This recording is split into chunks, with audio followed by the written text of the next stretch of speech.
The following program, Live and Learn, is made possible by Aging Partners. Find out more on their website. I'm Doug Jost. Today we'll visit with Mitch Sump from Aging Partners about the many services provided by Aging Partners, such as handyman services, transportation, and durable medical equipment. Stay tuned. Hello and welcome to Live and Learn. I'm Jerry Renaud. Today we have a very serious subject that we want to talk about. That is depression, and it's something that can affect people of all ages. We have a fabulous guest, Dr. Dave Myers from the Bryan Mental Health Services, to talk about some of the symptoms and the ways that we can talk about this and help alleviate this problem. You don't want to miss it. Stick around. Retirement. Are you looking forward to that stage of life? Are you psychologically and emotionally ready for it? I'm Kristen Stoes, and after hearing from my guest today, Dr. Jean Krejci, you will be positively anxious to start that new stage of life. Today on Live and Learn, we're going to talk to a man who is more passionate about the Nebraska State Capitol than anyone. It is the Nebraska Capitol Administrator, Bob Ripley. He's going to be here to talk to us about all of the changes to our beloved Capitol. You won't want to miss it. This and more on today's Live and Learn. Welcome to Live and Learn. Aging Partners provides a variety of services to seniors in Lincoln. I'm Doug Jost. With me today is Mitch Sump, who's Program Coordinator of Aging Partners. And first of all, Mitch, welcome to the program. Well, thank you for having me, Doug. Let's start with some of the in-house, so to speak, services that you provide. Some of these are handyman, and some of them are sort of regular activities in the house. Let's talk about the in-house ones first. All right. Well, the program department, my team and I, we have a number of different areas that we like to focus on. The oldest program that we have is called Handyman, and the Handyman program has been going since the late 70s, early 80s. There's a little bit of discrepancy on when it exactly started, but the main purpose is to keep seniors in their homes. That's our goal. And a lot of times, if we can provide them with someone to do some light lawn service, to do some minor repairs, even go so far as to do some house cleaning in some cases for people who need that type of assistance, we're set. And that allows them to stay in their homes. And every study that I've seen since I started working for Aging Partners shows that seniors do tend to do better if they can remain independent as long as they possibly can. So the housework is something that is available to for light housework, or how far does that go? Well, we have a few of our home helpers, is what we call that program, that are able to do some vacuuming, some dusting. A couple of them don't mind doing some laundry. It's kind of on a case-by-case basis. We have a limited number of home helpers and a number of limited home handymen and handy women, and not all of them have the same skill sets, so we try to match people up with the appropriate skill sets whenever possible. So these handyman activities could be a variety of things around the home. Oh, absolutely. We have handymen who are just comfortable doing lawn services and they'll change light bulbs, things of that nature. And then we have other ones who have quite a bit of experience with plumbing and electrical. So, what's the criteria in order for you to be able to provide these services? Well, the seniors have to be 60 years of age or older. They have to own the home where the work is going to be done, and then they have to occupy that home. We don't do any type of work on rentals or things of that nature. Just the program was set up that way with guidelines. So, but you also have a requirement that a permit is not required, correct? Yes, any type of work that would require a permit to be pulled within the city, we can't do anything with. We're not a licensed contracting house. We're just providing a service for seniors. Now, the yard work, you mentioned mowing. Can you sign up for the season, so to speak, to have your lawn mowed? We don't do anything on a seasonal basis. We ask that people call in on an as-need basis. Of course, we hope that they call in more often, especially when we're getting rains. Nothing worse than showing up and you got 8 inches of grass to mow. The handyman get a little bit annoyed with that one. But we do have a seasonal program in the winter where we have a limited number of handymen and handy women who will do snow removal. And because we have a limited number of folks who will do it, we have a limited number of clients we can help. So we do sign that one up on a seasonal basis for snow removal. What about cost? Is there a cost? There is a cost. We're on a sliding fee scale, and then the contribution levels are set based on income. So But there's a contribution, or is it a fixed amount? Well, it's a suggested contribution amount, depending Okay. on income. We have folks who pay as little as $7 an hour for services, and we have folks who pay as much as $27 an hour for services. And it depends on their income status? Their income level, yes. Now, you mentioned snow removal, and that's on a seasonal basis. So if you want snow removed from your driveway, you sign up beginning of the year, and We actually start signing people up in August and September for the snow removal program. then the others are on a case-by-case Correct. basis. Now, another area that you're involved with, and you have your shirt on to show that today, is the transportation services. Let's talk about that. First of all, within the city, what are services are provided there? Well, we have, as you mentioned, we have two different transit programs. The city one is specific to seniors, taking them from their homes, wherever the case may be, whether it be a home, an apartment, an assisted living facility, and taking them to the various senior centers throughout the community.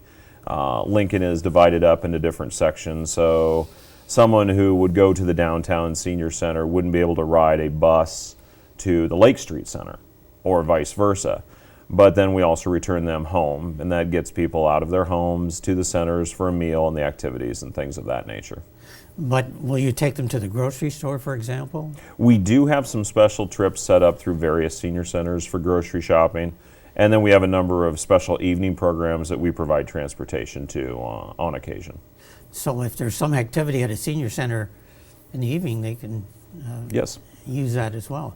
Now, what about outside the city limits? Well, then we fall under the Lancaster County Public Rural Transit, and it is public transportation.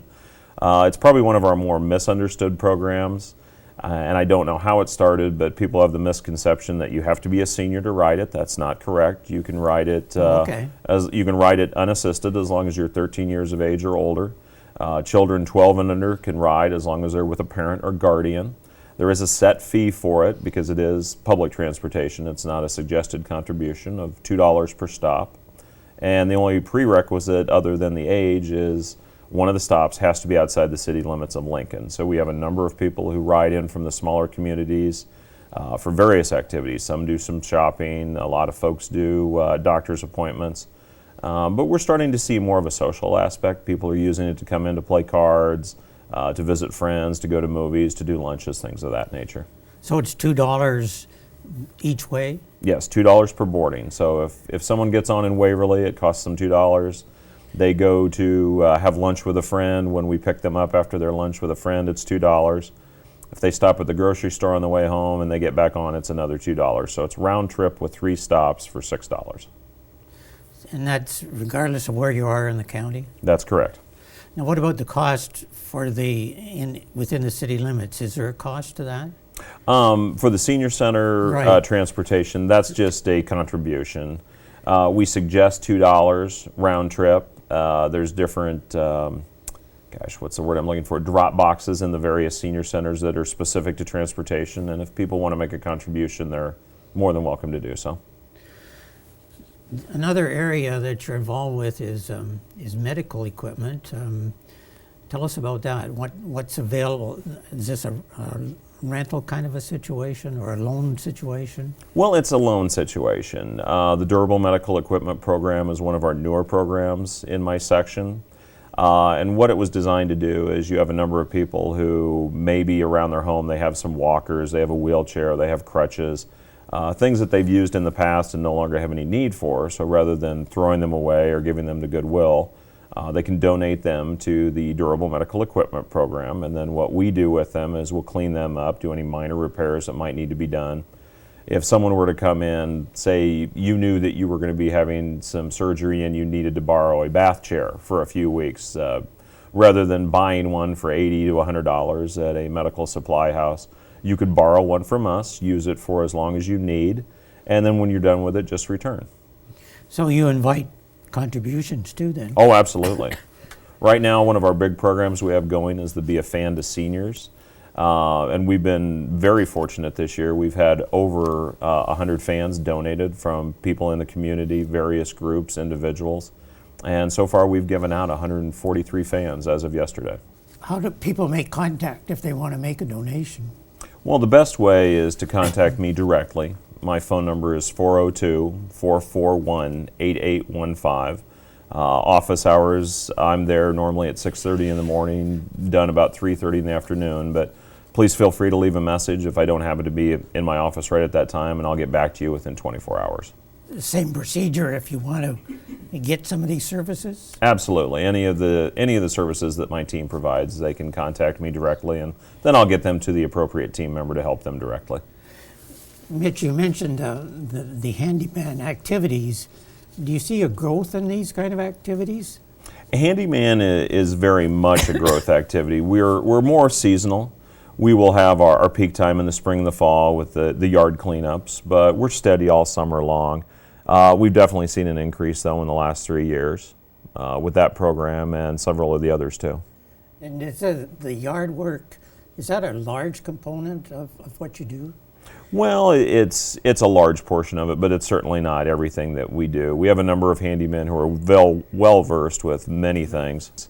As I mentioned earlier, we have some folks who are very comfortable with doing electrical and plumbing work, but I have some very good carpenters. I have some very good people when it comes to just working with small appliances, too. So what about if people want to volunteer to do these kind of things? Always looking for more handymen and handywomen. So. And they call you at the same number? They can call me at the same number for that, yes. Very interesting, Mitch, and we hope people avail themselves of these services that are available. It's a real benefit for people in Lincoln and the surrounding area, I think, compared to maybe some other cities that these aren't available to them. Well, we're kind of a best kept secret in town, so any chance I get to talk about it, I appreciate. Thanks a lot, Mitch, for being with us today. Thank you for having me. Remember, it's never too late to live and learn.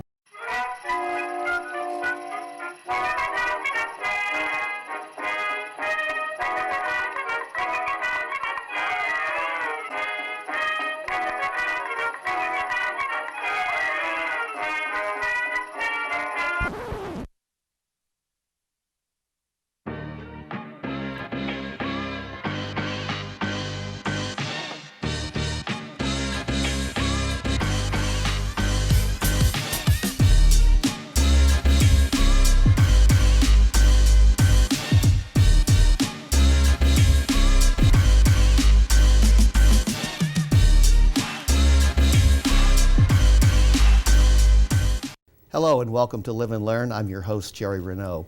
What you just saw was a nice little video and a public service announcement created in part by the Nebraska Department of Health to talk about issues of depression and the way that you can talk about it and try to help other people. And that's what we want to do today. It's a very serious problem, one that we need to be concerned about. It hits people of all ages, and we have a fabulous guest here today to talk about it. It is Dr. David Myers from the Bryan Mental Health Services. Did I get that right? Thank you. Thanks for having me here. Thank you for being here. This is a tough topic. You do fabulous work. How did you get involved in this? I always think it's fun for our audience to know a little bit about the guests. How did you decide that this was where you were going to make a career out of?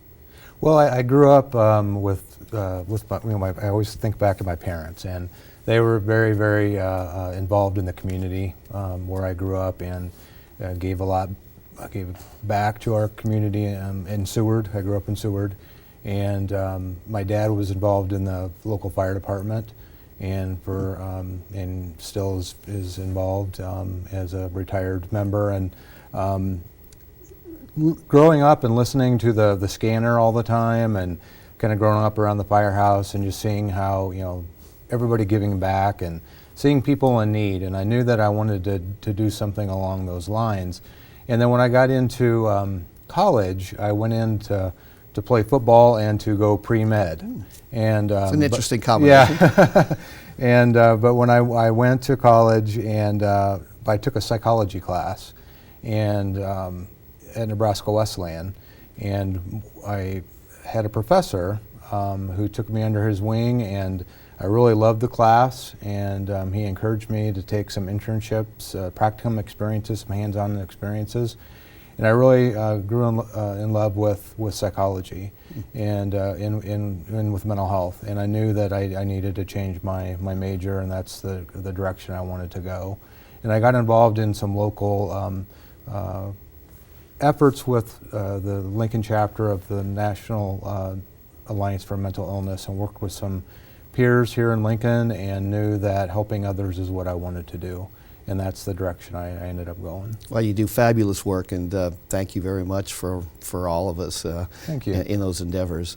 Let's talk a little bit about depression. I mean, it's a word we hear a lot. It's a word we sort of use. I was depressed yesterday, or my dog looks depressed, or that's depressing kind of news. We're really talking about something different here, aren't we? Yeah, depression is an illness like any other illness. It's a brain disorder. It's a disorder of the brain. In that we all have the blues from now and then. It's, you know, like I'm feeling down today. Depression is something that affects our everyday habits, the things that we do every day for a period of several weeks, and that's where it's depression, and it's impacting our work, our home life, things that we're doing at school. That's the things that we're going to talk about today. That it's a serious, it can become a very serious illness, but it's very treatable. And 1 in 5 people, I thought that was an astounding statistic. 1 in 5 people have this issue, and for older adults, it can be even more serious, or they may be more at risk. Why is that? Well, what we know is that individuals with chronic illness have a higher risk of becoming depressed or anxious. And with chronic illness, the research shows, like if I have a chronic heart disease, or I have diabetes, or whatever it might be, my risk for depression goes up. But we know is with the older population, 80% have at least one chronic illness, and 50% have at least 2 chronic illnesses. So then that automatically makes that risk for depression higher in the older population. So then we see a higher rate of depression in the older population. But what I'm concerned about, and what we're concerned about in the United States, is that only out of the 1 in 5, only about 1/3 of those with depression are getting the help that's needed, or getting the help that's out there. So there's 2/3 of those with depression right now that are suffering, that don't need to be suffering, because there's help and there's hope and there's healing that's out there. And sometimes this is one of those things that's hard to admit. You know, it's if you have something that is a physical ailment, it's more obvious. But this is one of those that I think sometimes people don't want to admit that they have something that is a problem here. Absolutely. Unfortunately, there's still some stigma associated with mental illness. And what we're trying to work really hard in our community is to dispel that stigma and to get rid of the stigma. As I was saying earlier, mental illness is no different than any other illness. And that if I had, if I went to my doctor and my doctor says, Dr. Myers, you have diabetes, you need to get treatment, and this is what we need to do, I'm going to follow that treatment regimen. Sure. and get treatment. If my doctor says, hey, you have depression, this is what you need to do, the same thing should happen. We should follow those treatment recommendations. We have these little stress balls that we give out at the hospital that are brains, and that's the whole purpose behind that. Is we're trying to give the messages that mental illness is a brain disorder, and that it's no different than any other illness, and that we want individuals to realize that there is treatment available for mental illness, and that we're here to help you with that. You and I talked a little bit before we started the taping, and you mentioned it also earlier. This is treatable, right? This is almost all of the people that would come for treatment get better. Absolutely. Depression is very, very treatable, and that's mental illness in general is treatable. But what we know is with depression is one of the most treatable mental illnesses. Over 80% of those who go for treatment see symptom relief relatively quickly after receiving treatment. And that's the good news. Lincoln is blessed with a whole host of resources in our community, from treatment providers to support groups to the many different treatment options that we're going to talk about today that are available for folks. Excellent. Let's talk a little bit about some of the symptoms, because there are a number of them, and I think sometimes I started looking at them and I go, oh, that's sort of scary, because I feel like I have some of those, but we're talking about more of the sustained kind of things, right? Yeah, right. Okay, so let's look at a couple of them Okay. here. So here are the first couple of those, and that's the feeling of hopelessness and pessimism, and then feelings of guilt, worthlessness, or helplessness. Those are tough ones. Those are tough ones. You know, individuals who are feeling depressed have these feelings, or can have these feelings. So when we're looking at symptoms of depression, oftentimes individuals with depressions come to us and say that, hey, I'm feeling helpless, hopeless, about the future. And sometimes we may, like you were saying earlier, we might get up and we feel kind of helpless about the day. But it's when you're having these feelings ongoing. And when we're looking at diagnosing somebody with depression, we're asking for, okay, you're having these symptoms, but how long have you had these symptoms? And so we're looking at the longevity of the symptoms. Is sometimes it helpful for other people to notice these things rather than someone to notice it themselves? Absolutely. So oftentimes it's hard for us to see it in ourselves. So then when it's really important for us to ask the family members, friends, what their observations are, and you as the individual to get that observations from them as well, because sometimes you don't see it in yourself. Right. Yeah. Okay, let's move on to the couple more. Irritability, restlessness, a loss of interest in familiar activities and hobbies. That seems like would be a good sign. That's one that is often relatively seen by friends and family.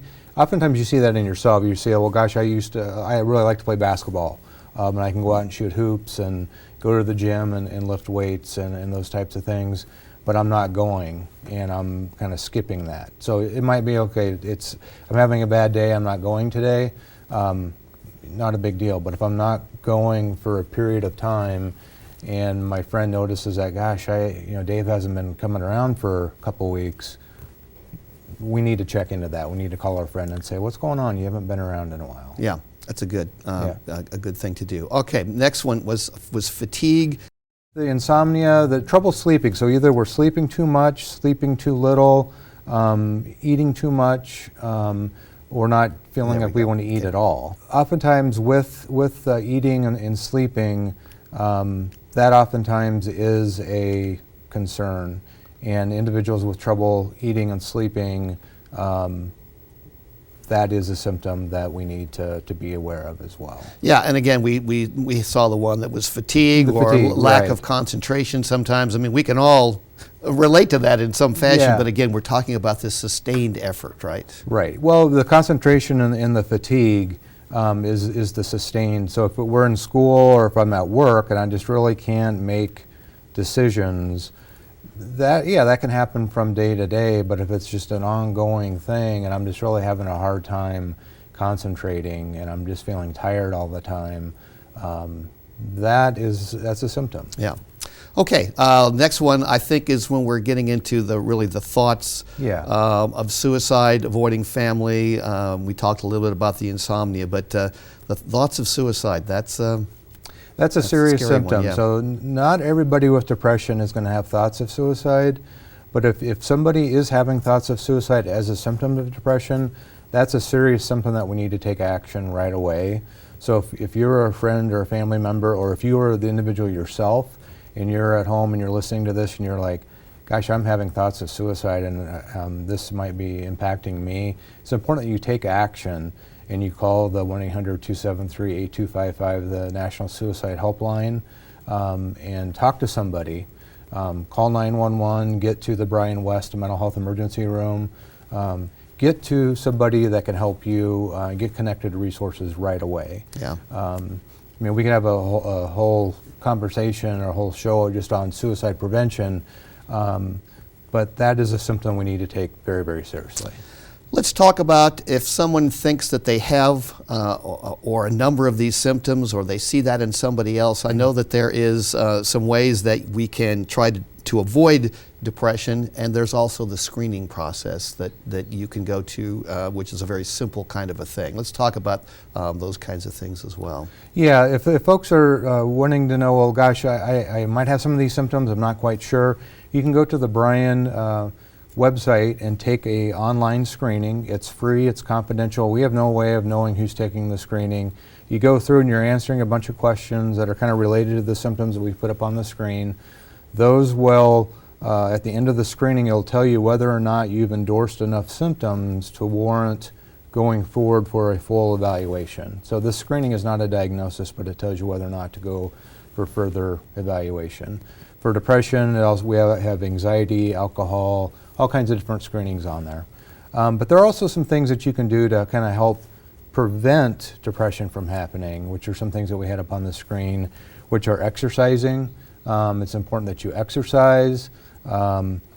Exercising oftentimes produces some of the same effects as some of the medications that folks take for depression. Having a really good diet, eating a balanced meal, eating all of your meals, involving yourself in those activities and hobbies that you enjoy. And then the last one is connectedness. There's a lot of research out there that the more connected we are as an individual to our family, to our friends, and to our community, the less likely it is that we're going to become depressed, suicidal, abuse substances than folks who are less connected. And so that's what we can do as family members too with our friends and family, is to make sure that we're helping each other to become connected. So we all need to get involved and make sure that people in those situations get out. Maybe take them for a walk, bring them dinner. All of those things can be helpful. Absolutely. I like the part about the family connection. Yes. We've just touched the surface here. We are out of time, unfortunately. Okay. Dr. Myers, thank you so much for being here. This is really important work, and we appreciate all that you do and everybody else does in this area in the city. Thank you very much. Thank you. And thank you all for joining us today on Live and Learn. I'm Jerry Renaud, and remember, it's never too late to live and learn.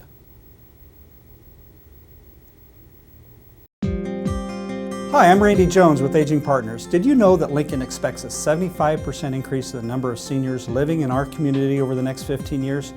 Aging Partners is a community service that provides fitness programs to help keep older adults strong and healthy. This year, Lincoln Cares donations are providing funds for new fitness equipment. You can help make this happen. Sign up to support Lincoln Cares and add $1 to your LES bill each month. What is the key to a happy and fulfilling retirement? I'm Kristen Stoes, and today we are going to examine the psychology of retirement and of aging, as I welcome Dr. Jean Krejci, anthropologist. Welcome to Live and Learn. Thank you. I have really looked forward to this conversation today, Jean. Thank you. Wonderful to have you.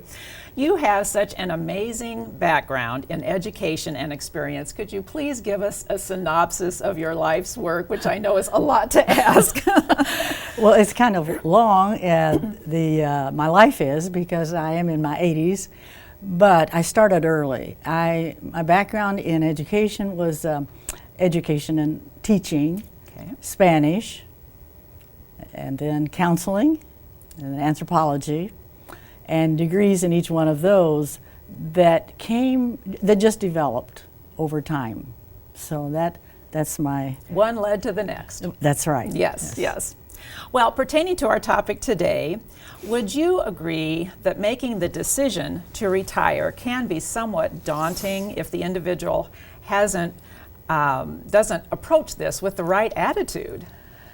It could be, and I think one reason it could be is that sometimes our culture has given the aspects of negativity, and we take that in. But actually, if we look at it a real way, it's just a development of life, and it's growing.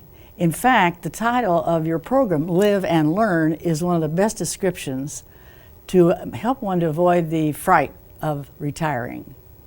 That it's a aspect of stopping something, or really it's growing into something. And so I like to look at the aspect of our life as more of a cycle going upward rather than breaking off. Because I have sensed that some people are afraid of retirement. Well, on the other hand, some people can't wait.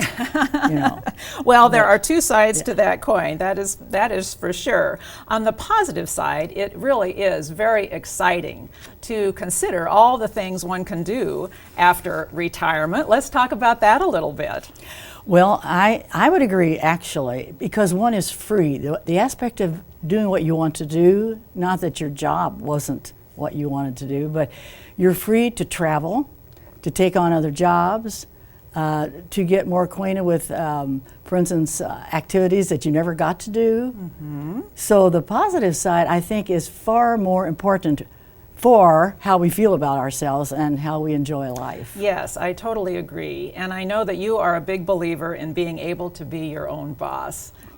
Let's talk about that a little bit. I love that. The idea is that is a rather direct way of putting it, but it's actually something I think few people understand or know, and that is we are in charge of our life. Even though we think everybody else is or our job is, because how we think and how we feel and how we act is really our choice. And there's where the positive side comes in. If we once convince ourselves and work at it gradually. When I say convince ourselves, that does not happen instantly. Yes. Because so many people have let their families dictate what they do or feel impelled to do what everybody says. But if they could just stop and think, they actually have power. And it's a wonderful time of life to be able to reinvent yourself. Try something totally new. It's very refreshing. Would you agree? It is. It is. Yeah. And that, I think, is something may cause fear with some people, but I think in a sense, look at life as growing and developing, and not just retirement has been given just a stop of something. Sure. It's just another stage of life to work into. On the flip side, of course, there are consequences if someone doesn't have a focus or a responsibility to keep them engaged in life.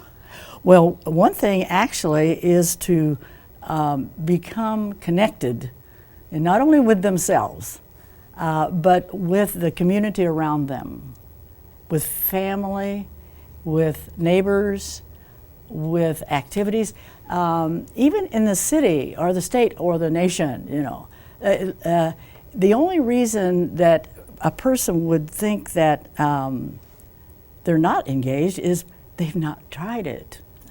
And they've been more silent or hidden. But actually, the world out there needs them, and their body needs that. That's going to be one of the issues that I will discuss later. Okay, all right, I would agree. And I think everyone needs a certain amount of responsibility to keep us organized. If we have nothing on our calendar, it's so easy to put that one thing off till tomorrow, and you keep putting it off because you think you have all the time in the world to do it, so you just don't get it accomplished. That's good. You're exactly right. And the organization to a point is just really good. Of course, if you have a lot of hours in the day, another thing that can happen is that you might be dwelling on your health, which can be good, but it can also be a little bit detrimental. Let's talk about that a little. Well, that is perhaps an issue that is either never looked at, that we are in charge of our health, or that we are so sick that we think there's no possibility. And so over time, in looking at this and growing myself and much reading, I have really decided, discovered, formulated 5 aspects of keeping oneself healthy. All right, and I believe we have a graphic to put on screen because staying healthy is so very important in retirement and as we age. And so we're going to kind of go through these points with you today. Well, number 1, of course, as you see on the screen, is nutrition. And I have just very broad statements of these because each one can develop their own. I'm not here to give a talk on necessary healthy eating, but nutrition is so important. And the negative side of avoiding things that are not good for a person, or to search into things that are really healthy is an immense contribution to our body for good health. And the other side of this is to drink water. People often think that anything that's liquid would be a substitute. There's nothing like water. I even have brought my mug along. Absolutely. And I do drink a lot of water, and not a lot that would be repulsive to people, but the amount is around 8 glasses a day, which isn't, I mean, that's not going to Yes, hurt. and if you have more time, you really should be able to focus on keeping hydrated and cooking healthy, actually. Try some new healthy recipes. Exactly. That's a wonderful idea. Yes. And something I might add about water is that we can space it out over the day. Yes. But I want to give the sort of what my own experience has been. I was a sickly person from beginning when I was born and growing up, kind of sickly, you know, with allergies and all kinds of things, and had ulcers at one time in my life. Oh my. And in fact, the older I got and developed these ideas, the healthier I got. There you go. So you're looking at one old person who is healthier now than I was in my past life. And that is because we all need to work toward that. Yes. And I agree. And the body takes care of us Sure. if we take care of the body. That's right. That's right. Okay, so the second point is sleep. Yes, and with sleep merely means make sure you get it and try to develop some time that's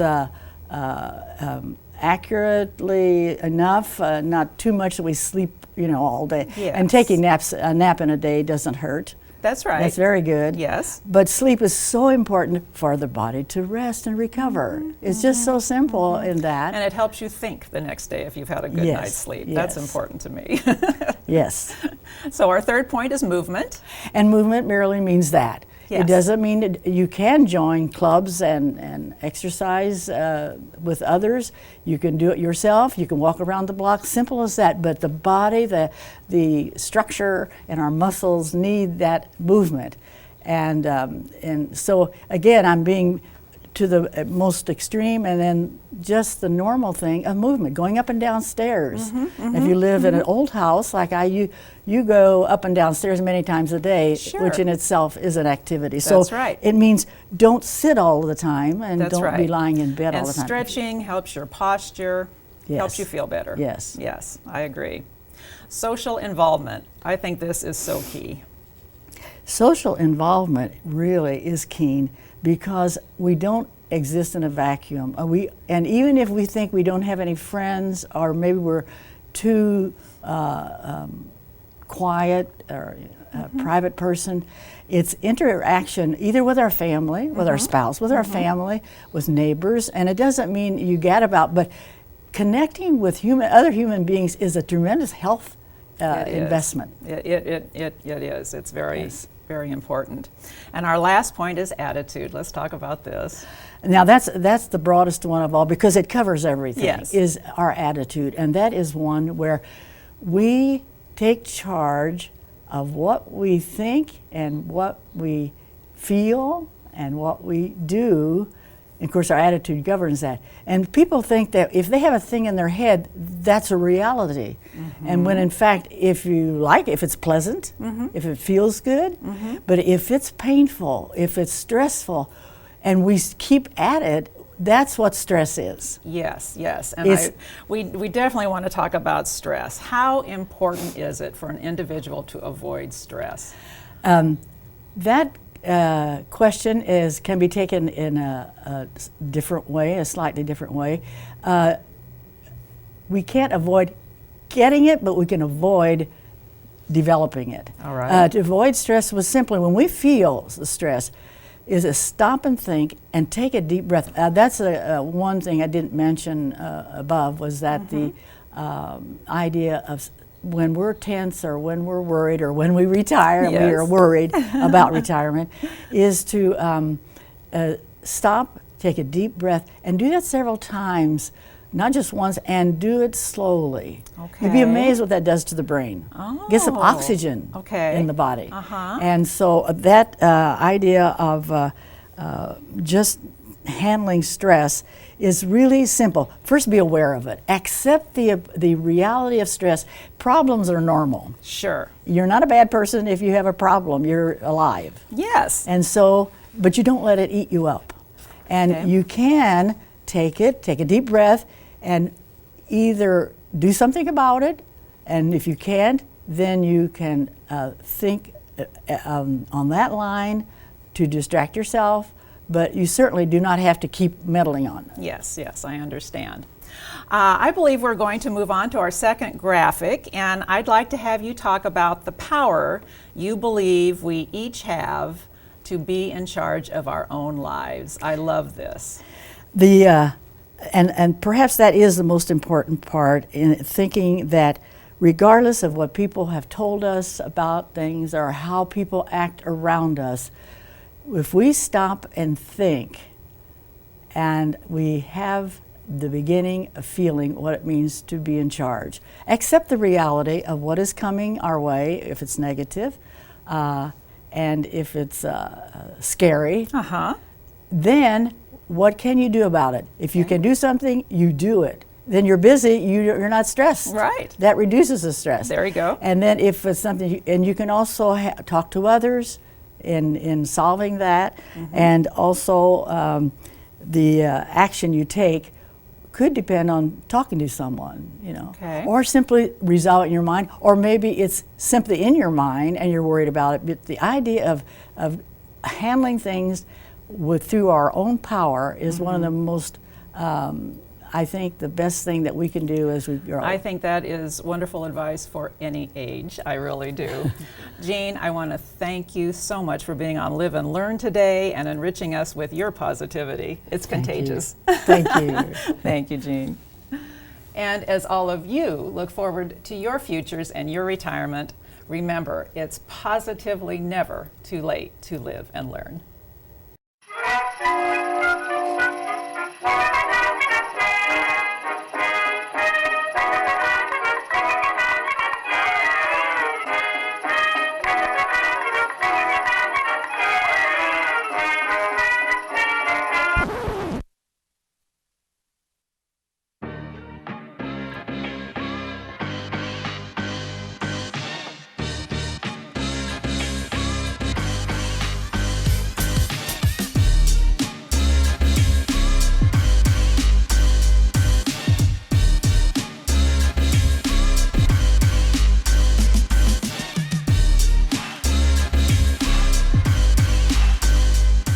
There you see some of the rather tedious work that goes into keeping the Capitol looking absolutely perfect.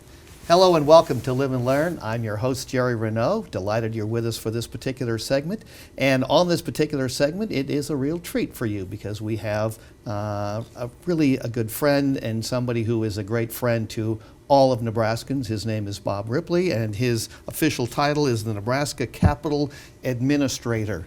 Bob, thanks so much for being on the show. My pleasure, Appreciate Jerry. it. My The pleasure. state capitol is one of the great gems of the state of Nebraska. You have really had a golden opportunity to be there and to be involved in work on the Capitol and keeping it looking perfect. I mean, that's what we're Sure, that's what we're looking for. That's what it's about. And you are one of those people. I know a lot of people like that, but you really love your job. What is it about the state capitol that keeps you just revved up every day to go in and make sure that building is just, again, absolutely perfect and spotless for people that are walking through? It probably started when I was a kid. I lived within a mile east of the Capitol on J Street. Had a wonderful time. Anytime I got bored and really wanted to enjoy myself, I'd hop on my bike and ride to the Capitol and go inside and wander around the halls. And I think I became that's when I know I became most impressed with the Capitol. And who would have known that I would end up ultimately going in? As a kid, I thought this is just the greatest building. I can't imagine anything finer. 30 years later, I was given the opportunity to go to work there, and I thought, I've come full circle. Here I am working in a building I dreamt at as a kid, and it's been great fun ever since. If you're an architect and you love historic preservation, there's no better job in the whole region of the country than working on our building. Yeah, it's an absolute gorgeous building, and I had the fortunate opportunity to actually, sort of work there as part of the media in my younger days. So it's really an impressive building, and we encourage people to go there all the time. I have relatives that come in from out of town, and I say, look, you got to go see the Capitol. It's just this incredible place. It's meant to do all the bragging on behalf of Nebraskans that anyone could hope for, and you don't have to say a word.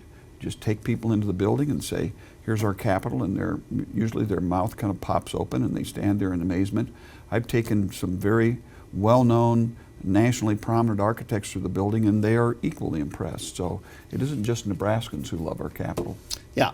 Okay, so what we want to talk about today, because the Capitol is almost always in some fashion going through some kind of renovation, some sort of change. Again, I know your quest is to make it continue to be the nicest building that there is around, and Sure. so let's talk about some of the things that have been going on in the past few years, and we've got some slides that I think that we can pop up. But one of the most recent things is the courtyard. Mm-hmm. And the courtyard really has gone through some interesting changes, and we want to encourage people to come down and see that. But let's talk about what some of those things are, and you can sort of talk us through at least a few of these photos that we have. Well, this black and white you see is from the 1930s, shortly after the Capitol was completed. There's one very conspicuously missing element, and that's right smack in the middle of this courtyard photo, which is a fountain where there's only a plug of grass in this shot.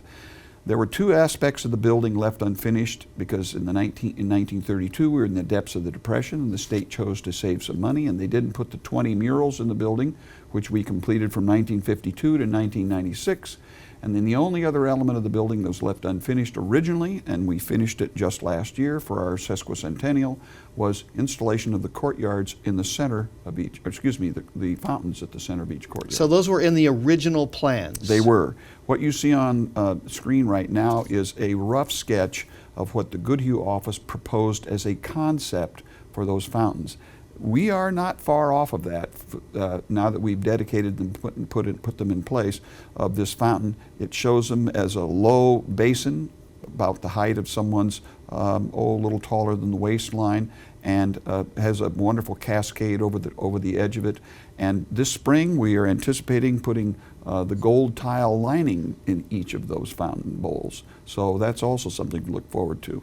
During the course of the work that we did, we had to protect all the surfaces. This was a bit like building a boat in a bottle. If you'd built the fountains when the building was being built, you would have had no building around the fountain locations. You could have just brought the fountains in and put them in place. Now, how much of his actual design is all of this? The premise, the bowl that you saw in the sketch is essentially what we created. We added some additional features. For instance, there are diamond-shaped panels around the perimeter. There are 8 of them. We added 8 separate icons of Native American design that were cast into the face of the bowl. Oh, fabulous. And so that was an additional item to it. And then the lining in the bowls were suggested but never really defined, and we'll be doing that eventually as well. This looks like an incredible amount of work. What kind of a time frame are we talking about to go through this process? We were in the course of construction on this project for over a year, and a lot of it had to do with that kind of having to drag all the equipment material through the building to put them in the courtyards. And we created a wood path, protected all the surfaces of the building, the walls, the corners, the doorways, those sorts of things. And our shop worked with the contractor to make sure everything got put in place. And here on the screen you see the final product without the lining in the bowl. That's the only element that we're missing. And then ideally, the former legislators who were helpful in leading the charge to get the money and the state appropriation to build the fountains are going about a private sector fundraising campaign as we speak, so that the hope is 1 year from now we'll be prepared to put the landscaping back in the courtyards, which you saw in that first black and white photograph. And what will all that entail?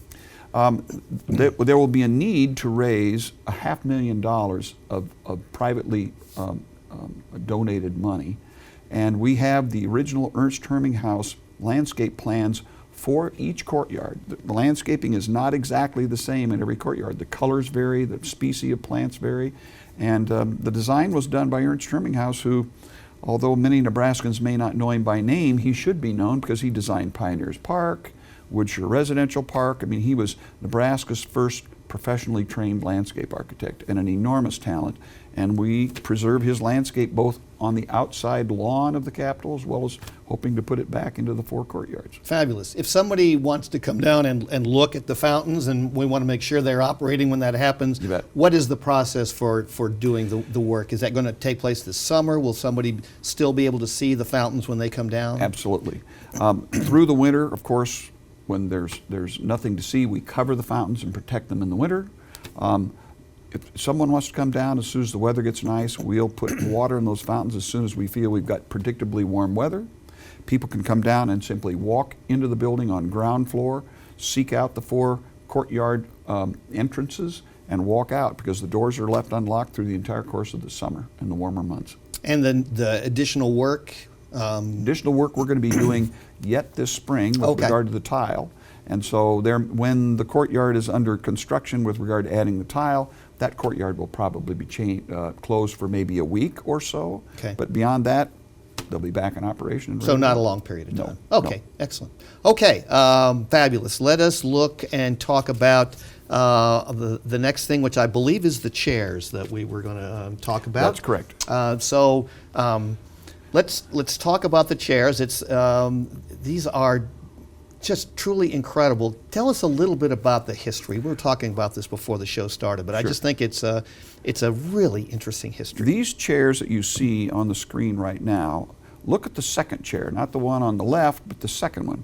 There are pieces of leather missing from the back. Oh, yeah. Leather of the 1920s was tanned in a process no longer used because it accelerated the demise of the leather itself, made it brittle, caused what they call rust among the conservation industry, and the seats fell apart. You'll notice on this photograph, none of the seats have the ornamental pattern on them that the back has, because the seats, the suspensions failed. And if you look at the chair in the lower left corner there, you can kind of see Oh, yes, what I call you sure can. the original bucket seat. That's right. When the suspension is. fails, the seat drops. Person sits down, their weight causes the leather to split, and all of a sudden we have a disaster on our hands. None of the 48 gallery chairs are 2 different sizes. This is one, and there are high back chairs that toward the end of these slides we'll see. And these gallery chairs, none of the seats were present. They were all in horrible shape, and our shops took the leather off. We had to go to Belgium to get the leather reproduced. And when were these chairs purchased? Originally, the chairs were purchased in 1927. 1927, and all of them okay. were put in. They were museum quality chairs the day they were purchased. The quality of the chair you could buy in the 1920s, the best solid oak chair, we have a Sears Roebuck catalog, showed that you could buy the best solid oak chair that you might spend $100 or more to buy today as an antique. Those chairs were could be purchased for $12 a piece. $12, In the same wow. year, the state bought these chairs for the governor's hearing room, and each of the chairs, like the one you see Bill McClurg working on here, each one of those chairs cost $123 a piece. Wow. Over 10 times the cost of a very high quality office chair of its day. So they were always exceptional quality. So all of this work to redo these chairs was done in-house, is that correct? Well, the leather was, we hired a consultant, Elizabeth Lahaikainen from Salem, Massachusetts, who was a specialist. She helped us find and have the leather reproduced. She found the person in Belgium to do the work. So the leather was sent to you, and then this is the work being done at the Capitol to cut Correct. this leather and do all of this? These photographs you're seeing here, once we received the leather from Belgium, our shop staff, Ron Doulis, or the hands you see in this photograph, Okay. he headed our furniture program at the time. You had to cut this leather and fit them to the chair. And bear in mind, there's no margin for error. You make a cut in that leather, and you cut it too long, you're going to have a hole in the chair once it's done. So Are each of these chairs are they just enough different that you have to do each one separately? You can't mass produce we had these, I patterns, assume. and you cut them out roughly as close as you can, and then you do the final cutting once it's on the chair to ensure it fits just like a glove. Wow. Great fun. Now there's the finished product. You can see that we had seat panels as well as back panels made. And one of the things you don't see is the seat suspension that we completely made anew. Oh, it is a okay. much stiffer, It has padding under it, so it's comfortable to sit on, but it will never have a blowout where the bottom falls out of it and will rip the bottom. It has a plywood pan underneath it, has plenty of give to it. But so it will be well preserved for far longer than the originals were. And here you see the back of one of the high back chairs. And I'll call your attention to those two finials, the two top knots, if you will, on the end of on the back posts. The one on the right is original. It is very beat up because it crashed into the wall many times, and it was very shattered. The ear of corn on the left, which doesn't have finish on it, was handmade by Mike Marshall in our carpentry shop. He's our capital cabinet maker. He reproduced an exact model. You can see how much larger it is than the one on the right because it has all of its parts. It just needs a coat of finish. So the chairs are now restored, and we had Mike make an extra one of those ears of corn, so in case we have a mishap of some sort, we can quickly put it back into shape. So did all the chairs have to have the extra one put on, or just some of them, or just a few of them? The governor is the only one who gets to sit in a chair with ears of corn on the back posts. So it was a specialty to one chair only. One chair only, Yep. okay. Yep, All right, absolutely. very cool, very cool. Well, we're out of time.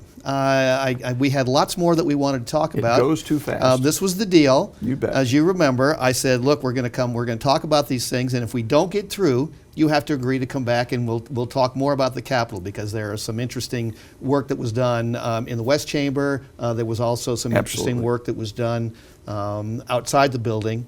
So we want to come back and talk about those if you are willing. Be delighted. We have an endless supply of material to talk about, no doubt about it. Nebraska Capitol Administrator Bob Ripley. Bob, thanks so much for coming by. Thank you, Jerry. And thank all of you for joining us today. And always remember, it's never too late to live and learn.